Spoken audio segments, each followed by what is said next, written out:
Hey, podcast listener, even if you are alone in your entrepreneurial journey, know that today, right now in your earbuds, you are joined by thousands of entrepreneurs from all around the globe seeking to grow better, more profitable, location-independent businesses.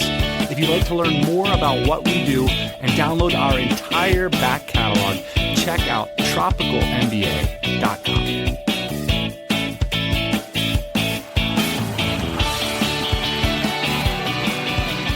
Buddy, welcome to the podcast. It's another Thursday morning. On my left, I've got the boss man, the CEO of our fine organization.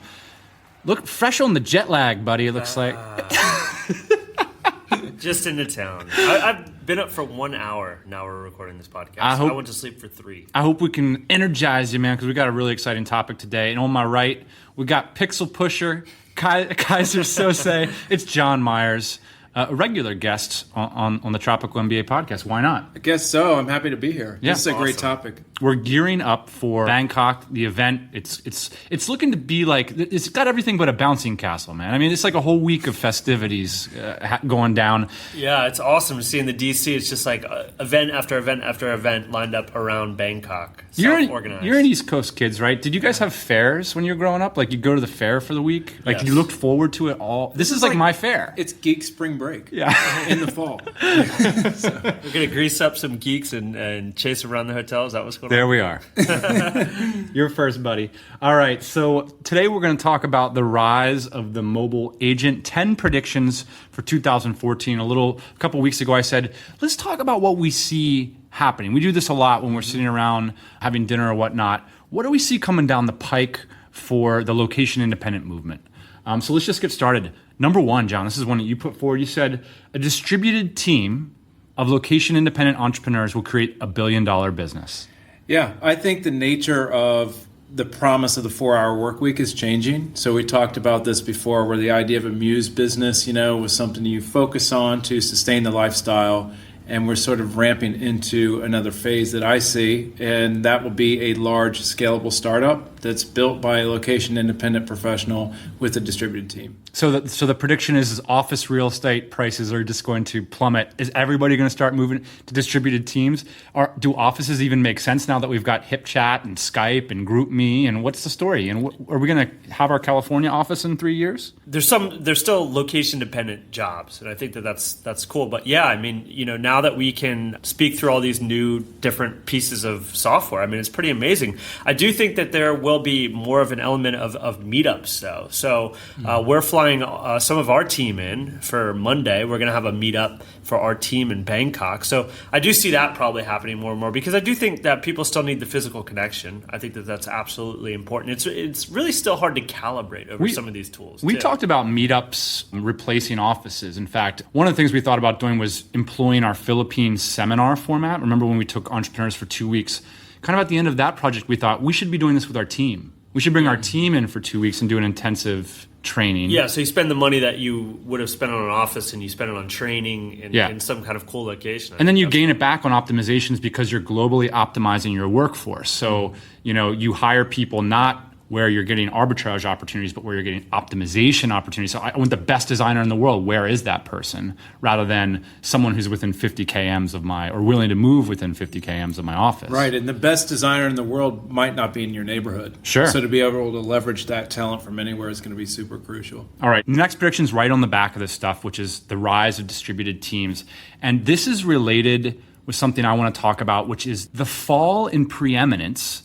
That it's been a short term. Everything happened so fast. Remember when the 4-hour work week came out? It was all India, outsourced to India. Have an Indian guy or a girl buy your plane tickets for you. Well, first off, the technology's gotten so good that you don't even need people to book airplane tickets for you. That's kind of Booking.com solves my problem in 5 minutes. Mm-hmm. But there's also this issue of the Philippines kind of arose. It's like it's a much better alternative to India, and everybody kind of bought into that. And I don't see that continuing for the next 5 years. Here's the thing: what's the edge that the Philippines had? English. It's going away. And I do think that there are cultural factors that make the Philippines less attractive than places like China or Vietnam or Brazil or whatever. I mean, there's a lot of other places that net might have better infrastructure, might have better education, might have more culturally interesting things to create great workers, like things like maybe work ethic. I don't want to get into a cultural thing, but I think it comes down to one thing. Is does your team have a contextual connection with the audience you're serving? So someone working from no man's land on work for you that's not core strategic is foolish.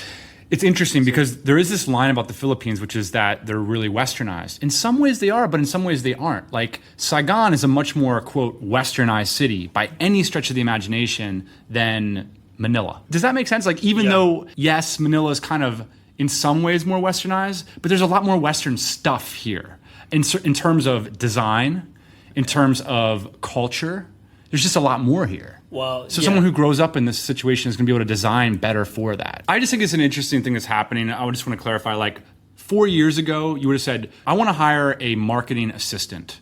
I want them to put up content on my blogs for me. Should I go to the Philippines or Vietnam? I want to pay $400 a month. 4 years ago, you'd say, definitely Philippines. Now, I wouldn't say definitely Philippines. And what I think is happening that maybe we're touching on here is this idea, like I think that the idea of a VA got way more blown out than the actual use of a VA. And the value. Right? Oh, you were talking about this. It's so interesting. It's like we built an industry of all these workers when maybe we only needed half of them. But I also think in our industry, the way we compete with money, other well-funded sort of businesses that can attract A game, is we compete through ideas, vision, and lifestyle. And so that's the leverage that we have, with the types of businesses that we're running. So we can now get A players. Yeah, we can get A players and they can be all over the world. So what we did, Dan, is we went and hired people when we were first starting out our business because we just couldn't afford people in California. So we went to Asia, we found developers, we found designers. Right. And I still think that we would do that today. I don't know where we would do it, but here's the thing. I think it's just easier to find these people on the internet in Romania, and everywhere. Anywhere. Right. Yeah. And so it was much harder, I think, 5 or 6 years ago to find these people online. So we actually showed up. Right. Now there's more networking power online to be able to find these people. Right. So I don't think that I think it's more about distributed networks, and it doesn't have to be in the Philippines anymore because it's just easier to find these folks. I don't know. I don't know either. Is that an offensive thing to say? I don't think that's offensive. It's just no. I don't want to piss anybody off. You say something bad about the Philippines on the internet, man, people get pissed. I've said a lot of good things about the Philippines. I love the country. We've spent a lot of time there. I don't think we're saying anything bad. I think we're talking about distributed networks and where the epicenter is. And I feel like the epicenter for virtual assistants was in the Philippines. And it might not be in the future. It's distributing out. That's right. Absolutely. Totally agree. All right. So the role of the city evolves. So the fundamental idea of prediction number 3 is that as location independence becomes more of a reality for more people, the value of a location becomes more important. Does that make sense? Because what's going to happen is that people have more flexibility in where they go. So the places that have more compelling value propositions are going to acquire users faster, in other words. So you look at a place like Chiang Mai, we were saying there might be hundreds, with an S, of internet marketers there. Yeah. How many internet marketers were there 10 years ago? Yeah. And so what you're seeing is these cultural shifts, these rivers of people moving around very fast. And that has a big impact on the places and on the people who move to those places. Yeah, well, and think about plugging into these cities and how that impacts your growth as well, right? So if you're able to plug into a place like Saigon and instantly network with 50 entrepreneurs who are all at a certain level, your growth is going to accelerate tremendously. Look at Mike and Yuvi's business, who were a couple of DCers, and their business went from zero to hero so fast here by plugging in. Yeah, it's interesting. It's like I think in the U.S. it used to be called, or it still is, like the Chamber of Commerce. Is that what it is? Like on a local level, like we're creating these like little Chamber of Commerces in Vietnam and Chiang Mai and stuff like that. It's true. It's really exciting to see. People can just show up on the ground and they can start booking business because that's what's happening. I love that. It's like you're leveraging the flow that's already in place. Yeah. If you look at, I was just looking at Mike and Yuvi's client list. A lot of familiar names on the client list. Yeah. I mean, would they have gotten those clients if they would have been in Houston? Yeah. Well, let's explain why that is, though. Why is it that you can't show up to Houston and get directly plugged in? Why does it seem so much stronger in Chiang Mai? Because it's digital entrepreneurs. Because you're uprooting and going somewhere, so your openness to connect is definitely wider. You have more of an interest to connect when you're uprooting and going somewhere, I think. So we're all in the sort of similar circumstance, So we're all expat entrepreneurs, and we do interact with locals, but generally speaking, we spend a lot of time with each other.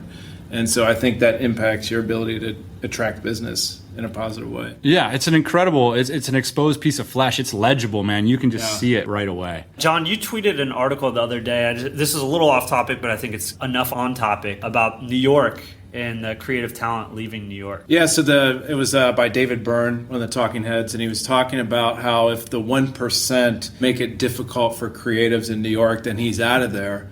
And my comment on that article was, been there, done that. It's been like that for a long time. He's just waking up to that fact. Right. That it's very difficult to be a creative in a city like New York City. Yeah. Yeah, he kind of went off the deep end. I mean, he had some crazy theories, like New York was going to turn into basically a museum, like something like Rome, right? It's like where people don't actually live there; they just vacation there. Well, and that's maybe one of the consequences of this top layer of digerati having so much flexibility. You know, my friend once mentioned it's a popular trope to say that people in New York have more in common with people in London than they do with people in Indiana. I think that's partly a consequence of what we're talking about here. And we're just seeing the trickle down. Like that's happened with the major metros and like the banking industry or whatever. But now it's happening with us, like middle class. And if you think of cities, not to interrupt, as like brands. So each brand has its moment in time and its defensible position of what they attract. So right now, sort of New York City's brand is attracting, it's a beacon for placing global wealth in real estate. So you have Russian oligarchs planting money in New York City real estate and buying up $40 million penthouses. You have other, oil barons buying up property. Which creates a difficult situation for the bootstrapper, our crowd, which is why, what I love here is I was talking to a friend recently who came here and invested only $5,000 plane ticket and all to get up to speed and cash flow in the lifestyle. Mm-hmm. So, I mean, that's as an artist, as a creative person, you need to get control of that cash flow if you want to control your time. Right. Yeah. So if you're hanging out forget about Manhattan, that's not even an option, right? You're talking about Queens underneath, hanging out next to a sausage shop if you're lucky. Yeah. Point number 4, location-centric ambient intelligence. What's the topic here again? That was my big words, man. I'm sorry. This topic is, what we see coming down the pike. What does this mean for business people, John? Okay, so first of all, I think Google Glass, which is launching here pretty soon, is an interesting thing. And so I do think Google Glass will sort of be like the digital clock radio. It's going to be like the Beta VCR, the Walkman. It's going to look really goofy. Right. But what I do think is that it's ushering in something that's inevitable, which is wearable computing that unlocks ambient intelligence in your environment. So that's really important, right? So as a business person, to leverage that behavior of what's coming with wearable computing, that's something to put on your radar, right? And as a user, it is incredibly empowering, right? So if I'm walking down the street and I'm getting real-time information on this restaurant, on this shop, on this place, which other people will gladly leave me that information. Right. I just need the tool to unlock it as I'm moving. Then that becomes extremely powerful. So I think in terms of mindset, one of the things I think about here is like when I look at like generations of entrepreneurs, the last generation was very much about like trying to control networks. The example of like owning your own server and making sure that Outlook's installed on it because you want to manage your own security and all these kinds of things. This kind of idea of like leveraging the nodes that are going to be everywhere. I mean, if your business doesn't take advantage of the nodal information that's out there, of the networks that are out there, so giving up some kind of control, I think, is important, right? Like you look at even restaurants, for example, like they can't control Yelp. Like that's a network that's out of their control, right? So they have to figure out a way to leverage the network. That's right. So to be aware of what's coming like that is very important. But also, just in terms of this idea of Google Glass and wearable computing and what that will spark, the opportunities for massive wealth creation always exist in centralizing and adding value to decentralized markets. And in my opinion, nobody owns that right now. It's fair game for anybody. It's the same true with virtual currencies, which is something else we see on the horizon as well. So if you guys want to read more about this, by the way, we've got links to all of these things we're mentioning at tropicalmba.com/predictions. Point number 5, we just brought it up. Virtual currencies will gain a broader acceptance. Are you one of those Bitcoin crazy nuts? I wouldn't say crazy nut. It's the real deal, right? It's got to happen. It's got to happen. It'll happen out of necessity, out of frustration, out of pain. But the way I see Bitcoin and virtual currencies is the way I saw Friendster, MySpace. Right. It's something's going to overlap. This is not going to be Yeah. the pancake at the top of the stack. I don't know if it's going to be. Have you ever heard anybody say that before? The pancake. Yeah, who knows, right? It's one of those things, but I don't think it's going away. And so right now, people are investing in their education. I'm investing in my education on it. I'm trying to figure out, are there any picks and shovels I can, add to this conversation, to this phenomenon that I see happening. Start a virtual currency blog. That's a winner, right? Yeah. And there's a bunch of people in the DC that are really into this. I try to follow them and try and read up on this stuff as much as I can because, like you, John, I just want to get educated on this. Yeah. Right? Yeah, you don't want to be left behind by this. Is this going to be the same thing as that happened with PayPal? This is going to unlock an inventory of talent around the whole world, right? Because you don't have to go through a bank in order to get paid for services. Yeah, you don't have to Western Union your money and earnings back to your family in your home country. It cuts out all the asset strippers. You don't have to fly to a place that has open banking legislation to set up a company. You just get the currency direct to you. There's a lot of people that can't do business right now in the world. We take it for granted that we can do business, and even it can be complex for guys like us that have a lot of resources relatively. Yeah, right. And I think I don't know if it's going to be Bitcoin. That doesn't seem like it's been decided. Like Bitcoin is the answer, but it definitely seems like, hey, this is the beginning of something unique. Yeah. Especially if the Fed keeps printing money. Yeah. Well, now they can't even print money.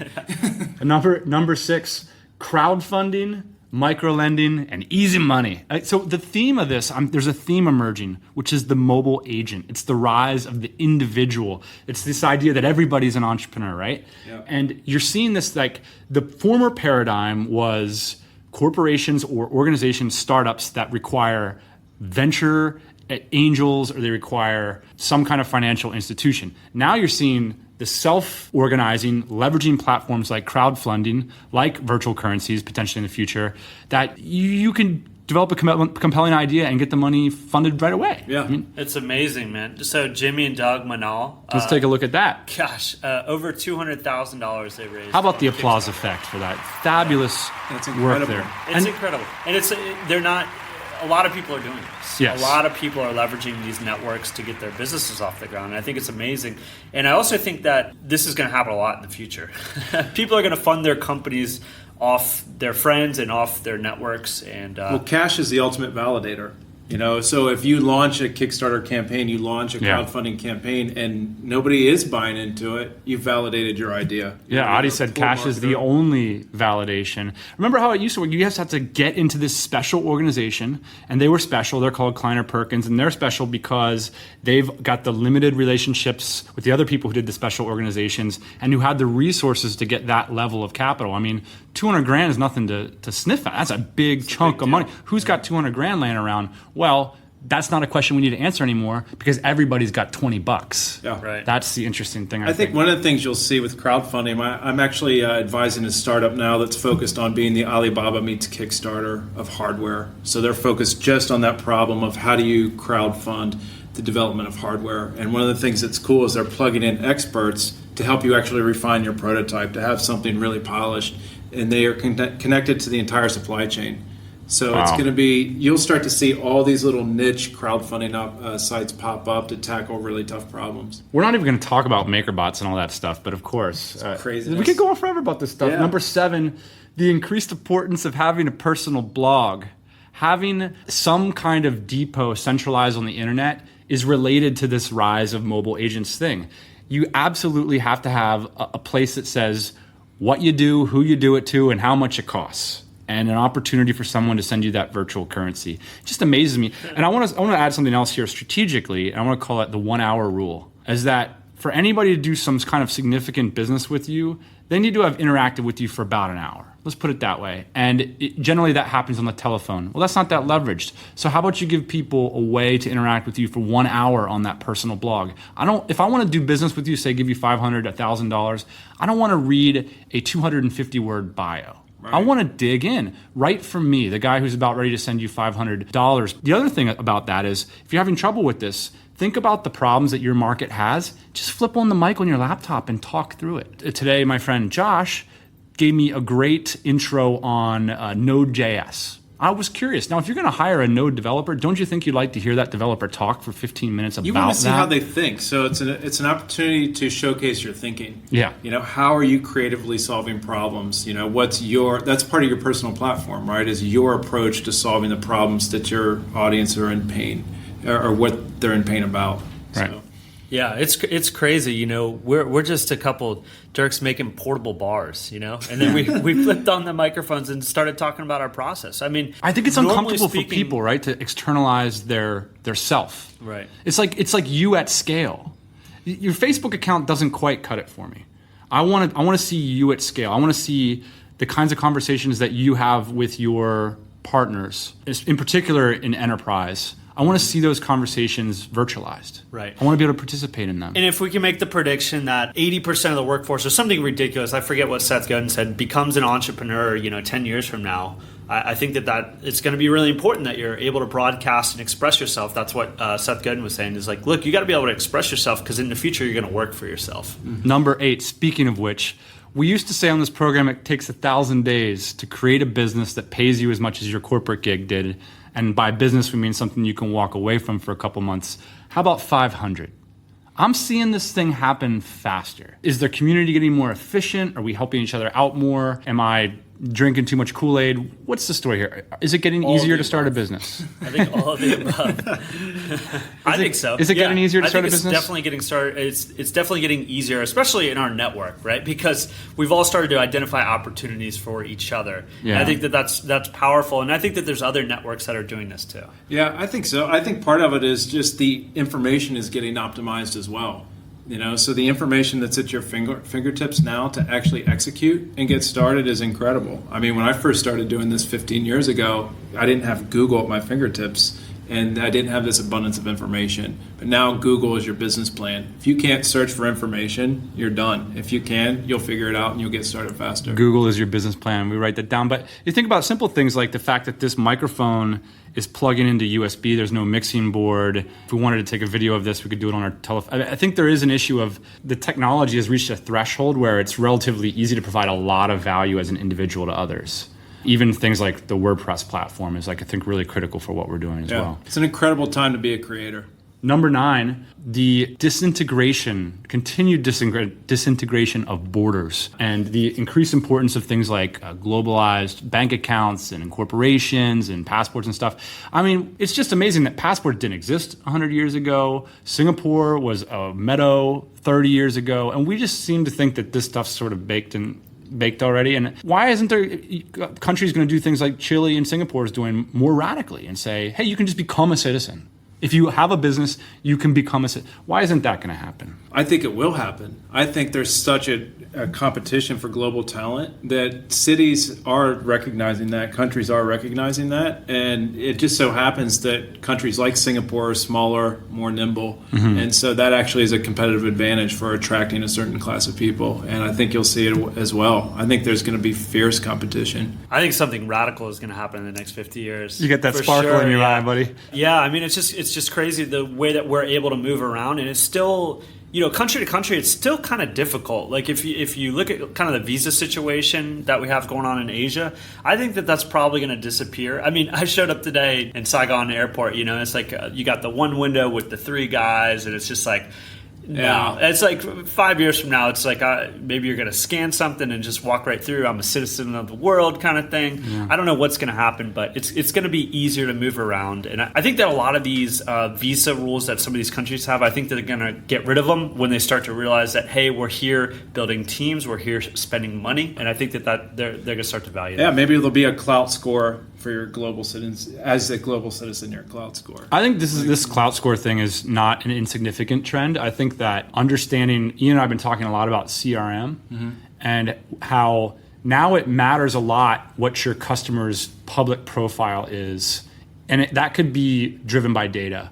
So what's more valuable to you? A customer that spent $150 and has 100 Twitter followers, or one that spent $100 and has 10,000 Twitter followers? Yeah. Now, you can make that judgment for yourself, but it would be interesting if you were empowered with that data. I think that's going to be a trend. So it's like every customer now has one foot inside of your business and one foot outside of your business. Yeah. So maybe countries will start looking at that data as well. Absolutely. Why wouldn't they? All right. So finally, this is also a wish. It's half prediction, half wish. Cheap global communication and Skype. I've been on this horn, right? 2008, Skype in, Skype out, game changer. You manage your team, you manage your clients. If you're a bootstrapper, you go from, in 2006, spending a couple grand a month, in 2008 to spending $10 a month. This 2008 is the year that digital nomadism blew open. I think we'll look back and we'll say that's the beginning of the hockey stick. Now I'm asking the question, why don't I have one phone number and one SIM card? T-Mobile. What's going on? I heard about this. Now, don't I have to sign up for a contract for that? I don't know the details, but I know that they just came out with a global plan. So ostensibly, you can use T-Mobile all around the world. I don't know the details, though. A lot of people ask how they could help us, and we don't ask for help a lot. But man, if a listener would write in and say, how can we solve this problem? I'm ready to solve this problem. If it's T-Mobile, let's do it, buddy. Because I think the problem is who controls the pipes in said countries that we go to. Yeah. So I think the only way around the pipes is the internet, right? But you still need something to connect, via. You got a local problem then too, right? If you have like the T-Mobile phone number and you want Vietnamese mobile carrier person to text you, that might be expensive, right? Yeah, right now it's kind of getting patched together, right? We got all these like Google Voice and GroupMe and Viber and WhatsApp, and I'm buzzing from 10 different directions nowadays. And I've got my Skype in and iMessage. I think iMessage, is definitely cool, right? Yeah. You can keep your same email address or phone number and message through iMessage. So I think that they're kind of Apple's kind of started to figure it out a little bit, but I think it's going to get a lot better. Yeah, it's pretty. I think Amazon's going to solve this problem. They're just going to come in and bomb it. It's going to use a WhisperNet technology. You're going to whisper anybody. It's going to send me a wisp. Love it. All right. Hey, Jon, thanks for joining us and helping us to assemble some of these predictions. We love to talk about this kind of stuff. So do check out the blog, tropicalmba.com/predictions. We'd love to hear what you guys think about what we think and send us more reading material and stuff. This is pretty exciting stuff. Definitely. All right. So we'll see you guys next Thursday morning on the Tropical MBA podcast. Thursday morning, what are we doing? 8 a.m. Eastern Standard Time? 8 a.m. Why don't we do Eastern Standard Time? Is that... All right, guys. We'll see you next week. Thanks for joining us. Hey, thanks for listening to the Tropical MBA podcast. You can go to tropicalmba.com, get access to hundreds of back episodes and all kinds of other goodies. Load up your iPod. That is the cheapest way to fly business class on your next international flight. We will see you next Thursday morning, 8 a.m. Eastern Standard Time.